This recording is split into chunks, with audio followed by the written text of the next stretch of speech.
The silence that fell over the ballroom was deafening. 300 of the city's elite stood frozen, champagne flutes suspended midair, as the final note from the grand piano lingered in the air. Marcus Reeves, still in his gray janitor's uniform with maintenance stitched above the pocket, slowly rose from the bench, his weathered hands trembling. Tears streamed down the faces of people who, just minutes before, had been laughing at him. If you're moved by stories of ordinary people with extraordinary talents, please like this video and subscribe to our channel for more life-changing moments that remind us of our shared humanity. Marcus hadn't planned to be at the winter charity gala that night. He was supposed to be mopping the floors after hours, not during the event. But his babysitter had cancelled at the last minute, leaving him no choice but to bring his 8-year-old daughter, Lily, along for his shift. He'd tucked her into a corner with her coloring books, promising they'd be home before midnight. "Just stay out of sight, sweetheart," he had whispered, kissing her forehead. "Daddy needs this job." For 3 years since his wife's death, Marcus had been working double shifts, days at the elementary school and nights at the Westmore Hotel, just to keep a roof over their heads and to save for Lily's medical treatments. The rheumatoid arthritis that plagued her small body required expensive medications that their insurance barely covered. The gala was in full swing when Lily wandered from her hiding spot, mesmerized by the glittering dresses and the massive crystal chandelier that hung from the ceiling. She'd never seen anything so beautiful. That's when she spotted the grand piano on the small stage, just like the one her father used to play before they had to sell it to pay the medical bills. "Excuse me, little girl, you can't be in here," said a woman in a sequined gown, her voice sharp with annoyance. "Where did you come from?" Before Lily could answer, Marcus appeared, his face flushed with embarrassment. "I'm so sorry, ma'am. She's with me. I'm just finishing up in the west corridor and then we'll be out of your way." The woman's eyes narrowed as she looked from Marcus to Lily and back again. A cruel smile spread across her face as she turned to the crowd. "Ladies and gentlemen," she announced, her voice carrying across the room. "It seems we have an unexpected guest tonight. Our janitor has brought his daughter to work." Titters of laughter rippled through the crowd. Marcus took Lily's hand, ready to retreat, but the woman wasn't finished. "I notice you were admiring our piano, little one. Does your daddy play?" Lily, innocent to the mockery, nodded enthusiastically. "He used to play all the time. He's the best pianist ever."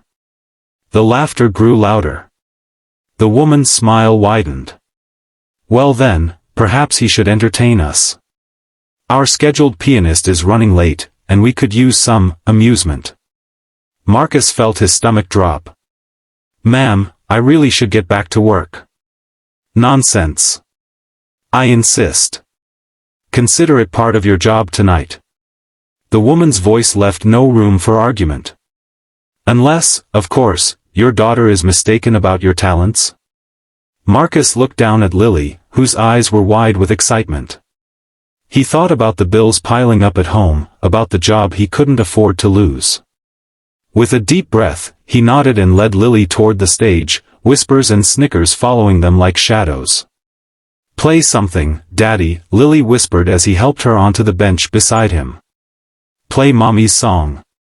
Marcus stared at the keys, his calloused fingers hovering uncertainly. It had been so long. The crowd waited, glasses raised in anticipation of the spectacle. He could feel their eyes on his uniform, on his worn shoes, on the patches in Lily's dress. And then he began to play. The first notes of Debussy's Clair de Lune floated through the air, tentative at first, then gaining confidence. The whispers died away. The laughter stopped. Marcus closed his eyes, letting his fingers remember what his mind had tried to forget. The music swelled, filling every corner of the ballroom with its haunting beauty.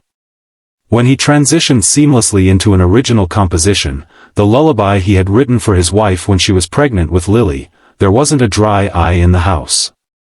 The piece spoke of love and loss, of struggle and hope, of the quiet dignity that can exist in the most humble of circumstances. As the final note faded, Marcus opened his eyes to find the room transformed. The woman who had mocked him stood with tears streaming down her face. An older gentleman in the front row was openly sobbing. "Where did you learn to play like that?" someone finally asked, breaking the silence. "Juilliard," Marcus answered quietly. "I had a full scholarship, before I had to drop out to care for my wife when she got sick." The revelation sent another shock wave through the crowd. The man who had been sobbing approached the stage. "I'm Richard Kensington, director of the City Symphony," he said, his voice thick with emotion. "We've been looking for a pianist of your caliber for months. Would you consider auditioning?" Before Marcus could respond, another voice called out. "I'm Dr. Eleanor Wright from Children's Hospital," said a woman in a simple black dress. "I couldn't help but notice your daughter's condition. I specialize in juvenile rheumatoid arthritis. I'd like to offer her a place in our new treatment program, at no cost." More offers followed: a scholarship fund for Lily's education, a position teaching music at the prestigious Westmore Academy, even an apartment in the building where the academy was located so Marcus wouldn't have to commute between jobs. By the end of the night, Marcus and Lily's lives had been completely transformed. The gala that had begun with mockery ended with redemption, with the recognition of talent that had been hidden beneath a janitor's uniform, and with the restoration of dignity to a man who had sacrificed everything for his daughter. 6 months later, Marcus performed his first solo concert with the City Symphony.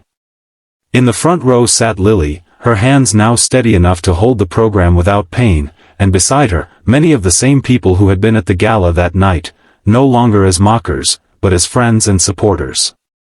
As Marcus took his final bow to thunderous applause, he caught Lily's eye and winked. They both knew that sometimes, the most beautiful music comes from the most unexpected places, and that true talent can't be hidden, not even beneath a janitor's uniform. The story of Marcus and Lily reminds us that we should never judge people by their appearance or occupation. Behind every person is a story we don't know, talents we haven't witnessed, and dreams we can't imagine.